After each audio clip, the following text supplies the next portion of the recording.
Assalamualaikum warahmatullahi wabarakatuh. Selamat berjumpa kembali dalam rancangan bersama dengan saya seperti yang saya janjikan. Dalam episod sebelum ini kita ada yang berbahagia, iaitu Ustaz Amri yang merupakan tetamu undangan lah bagi rancangan Cakap Masjid, sebuah rancangan untuk kita berkongsi ilmu dan rancangan khas yang diadakan di bulan Ramadan ini.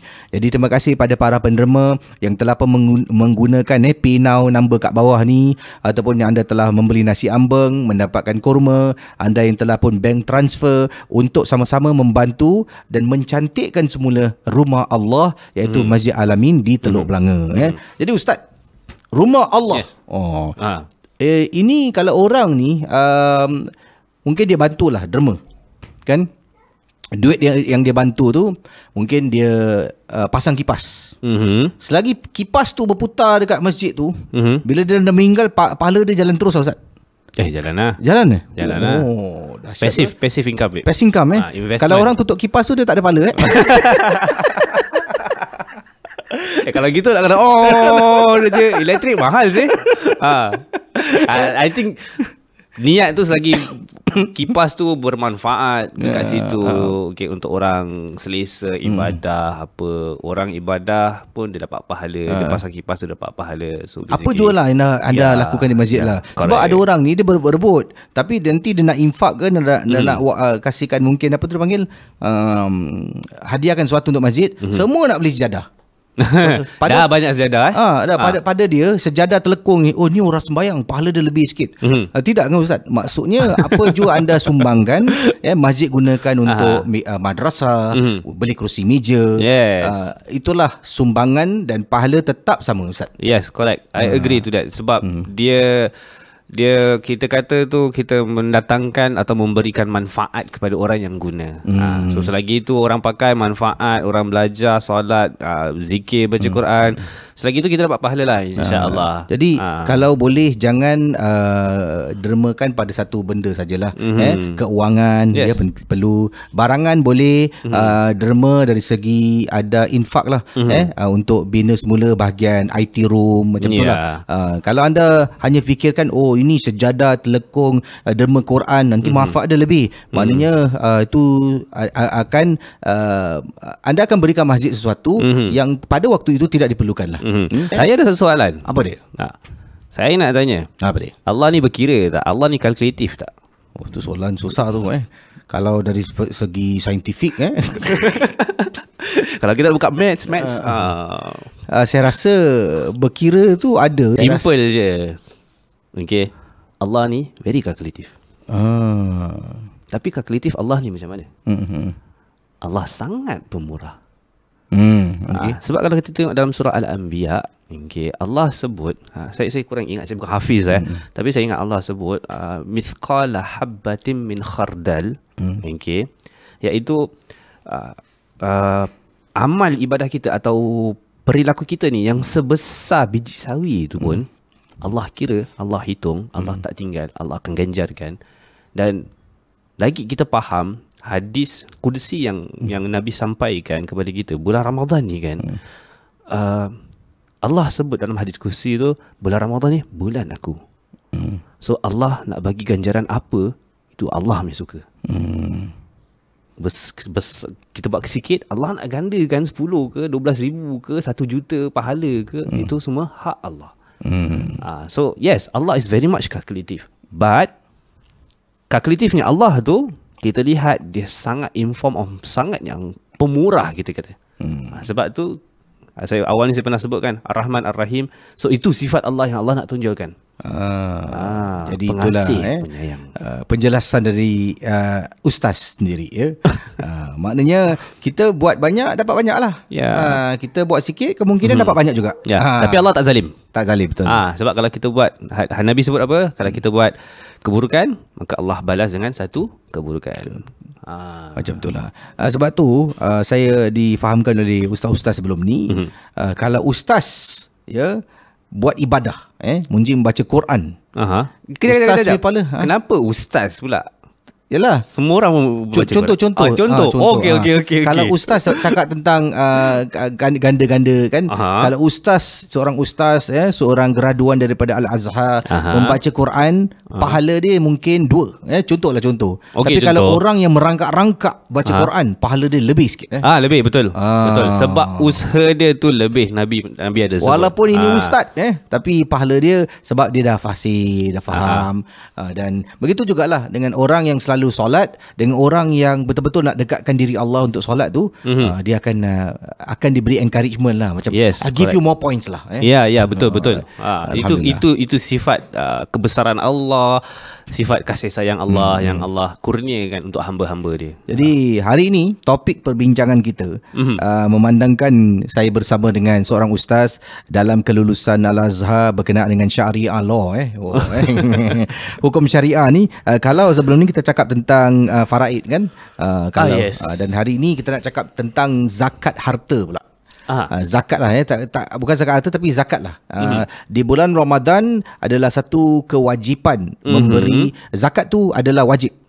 Sedekah yang wajib. Sedekah yang wajib macam mana ustaz? Boleh ustaz? Sedekah yang wajib ni is basically zakat, zakat harta, zakat fitrah, atau seseorang tu dia dah nazar sesuatu, so tu kira jadi wajib lah.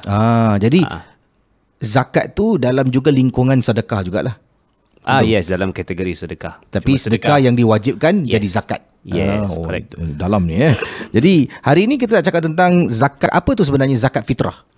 Zakat fitrah. Okay, kalau kita balik kepada definisi zakat itself, zakat membawa erti penyucian. So it is related. Zakat fitrah tu penyucian. Zakat itself. Zakat sahaja. Okay. Zakah. So zakat itself penyucian. It's basically because it is taken part of the portion of our wealth. Okay, penyucian harta lah. Kita sucikan harta kita. And when it comes to zakat fitrah pula, zakat fitrah is kita kata zakat ada yang menamakannya sebagai zakat puasa, zakat Ramadan. Okay. And sebab dia berbalik kepada hadis Nabi SAW yang mana Nabi sebut zakat fitrah ni is basically penyucian ke atas puasa kita. Kekurangan dia pelengkap kepada puasa kita. Yalah, biasa kita kadang kita puasa ni pun terlepas pandang beberapa perkara. Sepatutnya bukan saja kita tahan makan daripada tahan makan dan minum, tapi juga kita kena jaga kita punya adab, akhlak, ibadah, tingkah laku kita semua sebagainya. So kadang-kadang kita ni manusia tak terlepas daripada melakukan kesilapan. So kadang terlepas, dia cakap terumpat orang ni ke, atau tercaci ke, apa ke, terbuat silap ke, terpukul orang ke. Okay. Terpukul tak sengaja. Pukul sayang ke si.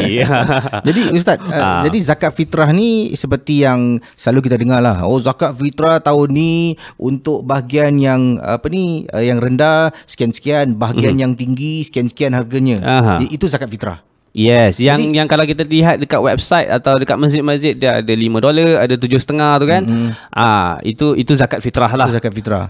Jadi zakat fitrah, kalau ustaz pernah tak dengar orang kata, jangan ketuk kepala aku lah, aku bayar zakat. Pernah.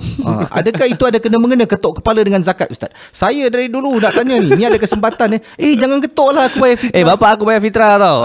Biasa. Jadi adakah itu dalam agama Islam, apakah penjelasan sebenarnya ketuk kepala? Tak ada kena-mengena. Tak ada kena. Sebab dulu saya dekat Mesir. Okay. Kita ada kawan lah. Nama dia Mando. Mando. Kita panggil dia Mando. Dia orang apa? Dia orang dia Egyptian, tapi Egyptian, sekarang tapi sekarang dia dah menetap dekat Indonesia. Okay. So bila kita berbual apa sebab bila kita gurau. Saya pernah gurau dengan dia. Dia sangat tegap orang dia, keras lah. Okay. So bila kita berbual gurau apa semua. So dia cakap, kita orang Melayu kau jangan main kepala lah. Sensitif. Lepas tu dia pula cakap, kita orang Arab, satu benda je kau jangan kacau. Kau nak tonyo kepala dia ke, kau nak jotos ke, nak apa ke, suka hati kau. Tapi satu benda je kisi, jangan go over the limit lah kita kata. Apa dia? jangan tepuk punggung dia. Oh, gaduh besar. Oh. Kita orang Melayu jangan tonyo kepala kan. Gaduh besar. Jadi tak ada kena-mengena kan. Kau jangan ketuk pelaku lah. Bapak aku bayar zakat tau. Tak ada Gizi, tak ada. This is very classical lah. Siapa yang buat tu dulu? Allahuaklam. Sampai sekarang tu Ustaz. Kenapa mak-mak pun tak ikut? Mak, bapak, yalah, arwah datuk ke arwah nenek kan. Jangan main kepala. Dia kan bayar zakat. Bapak dia bayar zakat. Tak tahulah Mungkin nak instill fear supaya kepala ni adalah satu, saya rasa ni bahagian tubuh yang amat sensitif. Kalau diketuk kuat-kuat boleh masalah Ustaz. Ya, betul. Saya agree. Mungkin kalau kita lihat orang dulu, cara pendidikan dia berbeza lah. Okay, macam saya pernah dengar dulu apa orang kata jangan baring tiarap nanti mak cepat mati. Tiarap betul. Jangan baring tiarap atau dengan kaki naik ke apa something, nanti mak cepat mati.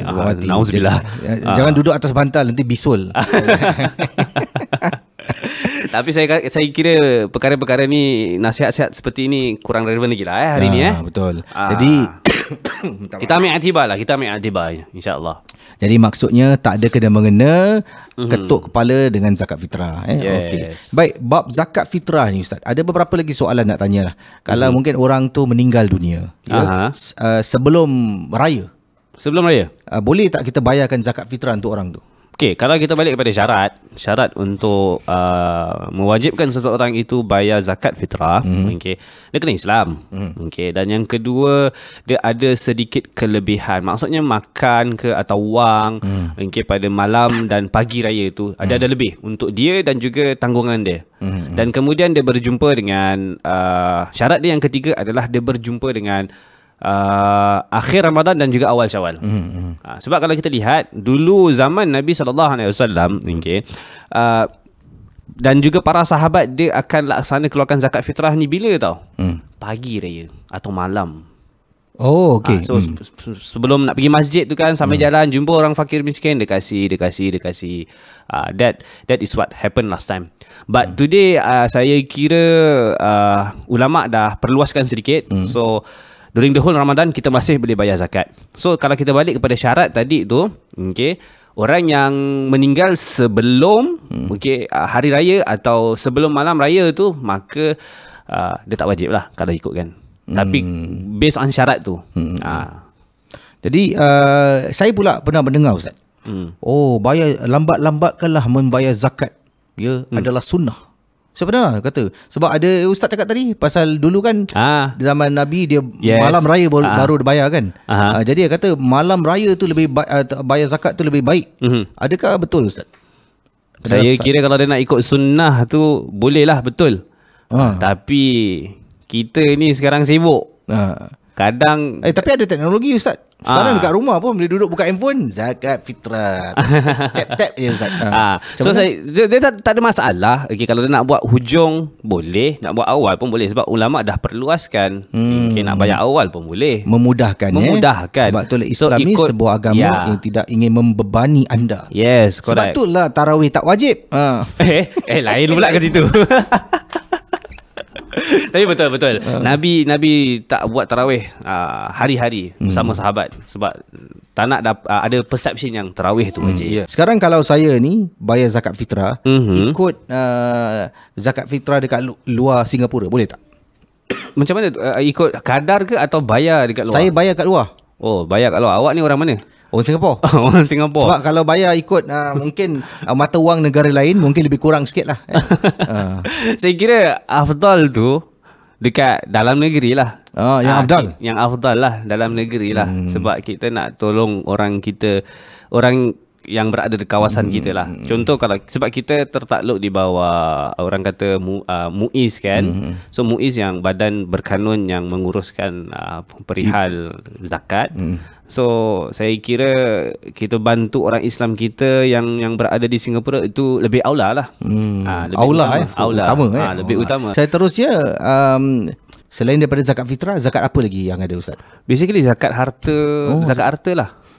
So kalau harta tu maksudnya macam mana Ustaz? Kalau saya ada duit simpanan dalam bank 10,000, adakah wang tu perlu dizakatkan? Perlu. Sebab kalau KC kata 10,000, dia dah melebihi nisab. Nisab ni kadar kita kata benchmark lah. kadar apa ikut harga emas. 4,500. Sekarang 6,000 Gizi. Oh, 6,000. 6,000. Jadi 6,000 tu kalau above that 6,000, Yes.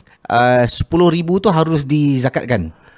Yes, maksudnya kalau kita tengok daripada calculation, sebab kadang kita ada duit, ada orang dia ada few accounts tau. Okay, so few accounts ni memang duit ni stagnan, tak gerak, amount dia gitu je. Tapi ada orang memang dia lebih daripada dia account lagi satu, dia lebih daripada nisab zakat dia tu 6,000. Kadang hari ni 12,000. Okay, bulan depan 12 juta. Oh, dahsyat tu Siapa punya account tu Wallahualam. Saya rasa mungkin account Presiden Alima kali. Mungkin. Jangan marah Puan Presiden, bergurau saja. Yeah. So kita selagi mana kalau duit tu dia lebih above the nisab, okay, so kita range 1 tahun tu, contohlah nak mudahkan perkiraan, Ramadan tahun lepas sampai Ramadan tahun ni, okay, dia ambil the lowest. So dia ada fluctuate kan. As long as the above nisab tu, kita ambil the lowest. Contoh lowest that between that year is 7,000. Okay, so slightly above nisab. Yes, so that's the amount of zakat yang dikeluarkan. Walaupun at that point of time ada 12,000. Oh, jadi amount of zakat dia keluarkan berapa ribu tu? Based on the lowest lah. So kalau 7,000, kalau cakap lah the lowest 10,000 lah. Lowest 10,000, so dia just 2.5 off 10k. Oh, macam tu. 2.5 the lowest lah Yes. Jadi kita kena kira lah dalam simpanan bank tu, daripada tahun Ramadan sebelum ni sampai Ramadan ni, kita tengok berapa jumlah paling sikit yang ada dalam account tu. Yes. Yang doesn't fall below nisab. Doesn't fall below nisab lah. Yes. Maknanya the lowest doesn't fall below nisab. Kalau 8,000 is 8,000 lah. Yes. Jadi kalau ada dalam simpanan tu fall below nisab 4,000, kemudian dia naik balik, tetap kita ambil yang lowest, yang above nisab. Dia kalau dah fall below nisab, okay. Sebab syarat dia apa tau? Syarat zakat harta ni kalau kita lihat, okay, dia kena cukup 1 haul. Haul ni meaning one cycle, 1 year, one lunar year. Okay. Kemudian the above nisab. So when these two syarat meet, okay, only then you keluarkan zakat. Oh, jadi kalau ada waktu tu dia memang tengah perlukan duit, dia pakai simpanan, dah tak perlulah. Tapi jangan setakat you keluarkan. Okay, tu niat. Tu based on niat, okay, keluarkan. Tu masuk balik, tu nak lari, itu Allah tahu. Allah tahu Jangan tak boleh buat gitu, dosa. Sebabnya zakat ini akan diagihkan kepada 88 asnaf. Yes. Dan antara asnaf tu seperti biasalah, fakir miskin yang kita tahu. Juga ada mereka yang nak melanjutkan pelajaran. Tu panggil apa, Ustaz? Kategori hari ni kita boleh namakan dia Fisabilillah. Jadi macam-macam kategori Untuk anda ketahui lebih lanjut, pergilah website MUIS untuk anda dapatkan informasi tentang 88 asnaf. Saya kira website MUIS sekarang ni diorang dah revamp balik. So detail lah, macam-macam. You nak calculation ke, nak kira zakat harta ke, you nak explanation on zakat harta, everything apa semua complete dekat website zakat.sg. Jadi ada zakat fitrah, zakat harta, zakat mas, zakat bisnes. Oh, zakat bisnes. Saya buat bisnes ni kena zakat, Ustaz? Kena? Kena. Jadi macam mana bisnes saya ni boleh dizakatkan? nak tahu ni first year kan. Mungkin skrin ni boleh dermakan ke, kamera ni ke. Macam mana, Ustaz? Ustaz, kalau zakat bisnes is sama jugalah simpanan dalam account business. You open back your bank your account statement lah. Kira the ikut nisab juga. Profit, okay, base profit tu berapa, 2.5 you can see. Macam tu Jadi insyaAllah. So kalau you main stock, tak main stock. Kalau ada orang ada main stock, dia ada main shares, everything apa semua, that is also zakatable. Jadi main stock pun ada zakat Ada. Jadi, sebab dia harta, dia duit. And biasanya lah, okay, kebanyakan bila kita you generate income, you generate money. Okay, business pun the objective is you generate money, you build up your wealth. Okay, so there's orang kata harta makin bertambah, duit makin bertambah. So dekat situ, yes, kena zakat lah. Ya. Jadi diwajibkan bayar zakat fitrah ni, soalan saya seterusnya lah. Kalau anak boleh bayar untuk mak, untuk anak lelaki lah, bayar untuk mak, untuk adik-beradik yang lain, boleh? Boleh, tak ada masalah. Tak ada masalah lah. Jadi kalau mak telefon ke ataupun bapak telefon, bayarkan zakat boleh lah. Tapi kalau bapak dia masih ada, aulanya tu bapak lah. Bapak lah. Tapi kalau bapak, contoh, mungkin ada orang tua kita yang dah uzur, tak kerja, sakit, tak ada income. So ya, tanggungjawab tersebut jatuh kepada kita yang anak lelaki lah. Untuk bayarkan semua lah. Ya. Jadi apa hukumnya Ustaz? Selepas orang tu tak bayar zakat, tak kira lah apa sebab dia tak bayar. Lupa lain, mungkin dia terlepas pandang, ataupun dia memang tak nak bayar. Kalau tak nak bayar, saya kira dia evade from bayar zakat ni. Dia macam dosa dia lah. tak nak bayar tau. Sebab jumlah dia tak terlalu banyak lah kan. Tapi cuma dia tak nak bayar sebab dah lah, malas aku nak pergi masjid, malas aku nak download app. You know, that kind of attitude. Cuma dia kata malas lah, tak payahlah, sudahlah, tahun lepas boleh bayar lah. Macam malas. Jadi apa ni penyakit namanya. Apa kesudahannya selepas tu? Apa dia kena denda tu? Macam mana? Okay, kalau kita kata dia malas nak bayar, okay, makanya dosa lah. Dosa, okay. Dosa. So dia tak bayar, dia dipertanggungjawabkan di hadapan Allah Subhanahu Wa Taala. Bukanlah sebab kalau kita tengok pun syarat dia kena bayar sebelum sembahyang hari raya. Nak sebut sembahyang Jumaat pula tadi. Sembahyang Jumaat. Seram So I mean, kalau dulu kita tengok the window is very short, malam sampai pagi. But sekarang ni ulama dah perluaskan, sepanjang Ramadan kita masih dibolehkan untuk bayar zakat kita, fitrah kita. So kalau kita tak nak ambil indah pasal perkara ni, maka dosa lah bagi seseorang tu yang lari daripada melaksanakan tanggungjawab dia. Sebab secebis daripada harta yang kita keluarkan sikit tu, walaupun $5, $7, setengah ke apa kan, dia memberi significance atau perbezaan kepada orang yang menerima. Betul. Kalau orang Islam tu ada cakap lah 1 juta, dan semua 1 juta tu bayar zakat, bayangkan manfaatnya kepada orang-orang yang memerlukan. Satu orang cakap ambil yang lowest lah $5. Ya. 1 juta kali 5. Dah berapa banyak tu. Jadi Kisi, banyak Kisi buka Muiz punya apa orang kata annual report tak? Annual report. Saya tak pernah buka. Tak pernah buka? Tak pernah. Okey.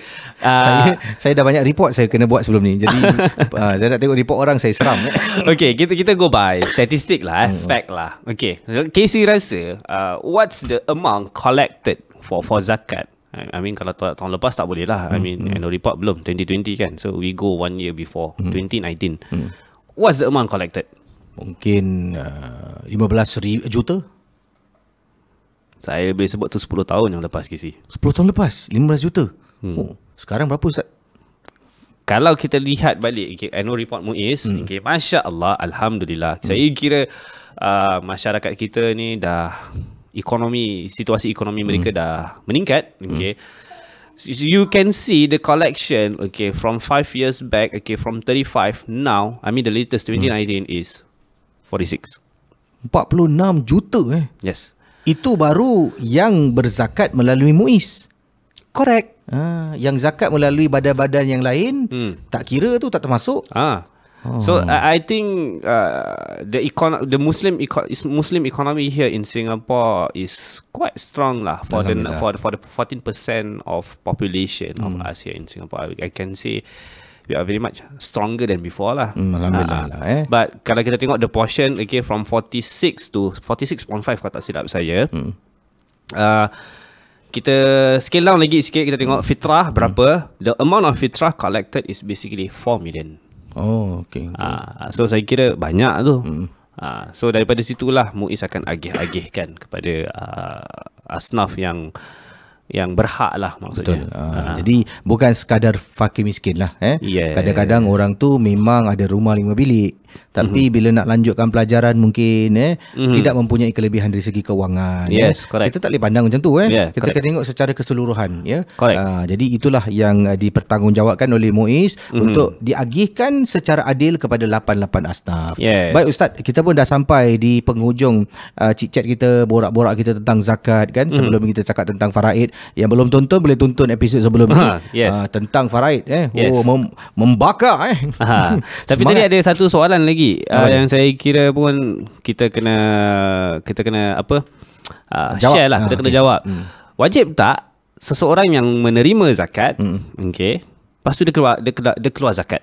Maksudnya dia zakat resipien. Macam saya lah, contoh saya lah saya ni pendapatan sekian-sekian, tak sampai dia tak sampailah pendapatan yang diperuntukkan tu. Jadi saya pergi jumpa MUIS cakap, okey, engkau wajib terima zakat, aku akan berikan kau setiap bulan ataupun ni sekian-sekian zakat ni. Kemudian saya ada duit ni sekarang, saya nak kena zakat balik. Macam mana Ustaz? Maksudnya bukan zakat harta tau, tapi zakat fitrah. Zakat fitrah. Kena tak, wajib tak KC? Wajib lah. Kenapa? Sebab zakat tu untuk semua orang. Betul lah, tak salah lah. Tak salah. Ya, maksudnya sebab zakat harta untuk orang yang ada harta, tapi zakat fitrah ni dia berbalik pada definisi tadi yang kita bincang tu. Selagi ada kepala, kena bayar zakat. Selagi ada kemampuan, sebab kita tengok dia ada lebihan. Kalau fitrah ni dia punya syarat tadi tu, kita tengok dia ada sedikit kelebihan pada malam dan pagi raya untuk dimakan. So ada lebih, maknanya wajiblah ke atas dikeluarkan. And furthermore, zakat fitrah ni also dia penghapus dosa, dia pelengkap puasa. Yelah, selagi kita ada kepala lah, maksudnya ada kepala dalam rumah, kira banyak kepala tu kena bayar. Saya rasa tu tak masuk dia. Tapi kalau contoh lah saya resipien, tapi sekarang ni saya tak mampu juga nak keluarkan $7 ke $5. Saya tak mampu juga. Tiba-tiba memanglah ada orang Ustaz nak naik bas pun tak ada duit. Itu memang saya pernah jumpa. This is reality. Kita bincang tentang reality dalam masyarakat kita. Saya dulu semasa kecil pun sejujurnya pernah alami. Nak pergi sekolah naik bas tak ada duit Ustaz. Jadi orang cakap bayar setakat $5 takkan tak ada. Memang ada orang tak ada. Macam mana Ustaz bila hal ni Ustaz? Saya tanya Ustaz. Tanya Ustaz balik tau. Okay. Cara nak escape. Pandai, bijak dia. Okay. So basically kalau seseorang, yalah, kadang kita tak tahu keadaan seseorang. Betul, tu kepayahan. Anda bercakap $5 apa $4 memang tak ada duit. Macam mana Ustaz? So basically kalau kita lihat dalam isu macam ni, dia punya kewajipan tu dia gugur, akan tetapi dia boleh appeal. Sebab ni apa yang saya dengar, apa yang saya diberi tahu. Basic, sebab kalau kita pergi ke masjid-masjid, kita ada SD officer, social development officer kita ni semua kan, maka kita boleh utarakan kepada social case officer kita ni untuk menyatakan, maka dia boleh keluarkan peruntukan untuk orang tersebut, dan kira duit tersebut tu diambil daripada Baitumal dan bayar untuk on behalf dia lah. Kalau kalau datang tu satu orang, family cuma 4 orang, total zakat cakaplah $24. Orang masjid tu sendirilah. Dia boleh tak keluar kasih, awak ambil ni lah duit. Ada salah? Boleh, tak salah. Tak salah. Maksudnya kalau macam contoh saya tak mampu nak keluarkan, KC jumpa saya, Amri, kau dah bayar zakat fitrah belum? Tak ada duit lagi sih, tak cukup. Aku dapat zakat ni pun ngam-ngam gini cukup, tolak sana tolak sini pun tak cukup lagi sih. Anak aku 7 orang, kalau bayar $5, $35. Aku betul-betul tengah kering. So, Amri, ambil ni, kau bayar. Boleh? Boleh Ustaz. Masya-Allah. Masya-Allah. Jadilah orang macam tu pahala dia Alhamdulillah Ustaz. Ustaz, sekarang nak tanya soalan apa Ustaz? Tak. Tu saya nak gurau je. Ustaz, kalau seterusnya orang tu gila, bayar zakat tak Ustaz? Dia dah hilang akal. Dah hilang akal? Tak payahlah. Tak ada kewajipan untuk dia bayar lah, untuk diri dia. Jadi jangan start gila korang Tiba-tiba. Tapi kat luar sana banyak orang yang gila. Tiba-tiba nak bayar zakat harta, zakat fitrah. Nanti Allah turunkan azab baru tahu. Kena betul-betul. Nauzubillah. Jauhkanlah. Kalau boleh kita menjadi seorang Muslim yang jujur, Muslim yang ada ihsan, dan sentiasa ingin menjadi Muslim yang baik lah. Jadi Alhamdulillah bulan Ramadan ni ramai saya tengok ni dah berubah sikit lah. Masya Allah. Ada yang mula pakaiannya yang elok-elok sikit. Masya Ada Allah. yang mula dah tak nak kecam-kecam bila memandu macam saya. Alhamdulillah. Saya kalau drive Ustaz, apa ni botol lemak. Geram. Betul. Saya pun ada juga kawan-kawan macam tu. Dia patient tu paling dia tak sabar bila dia pegang steering. Memang hilang Ustaz. Hilang semua. Tiba-tiba masuk jin macam-macam bangsa jin lah keluar.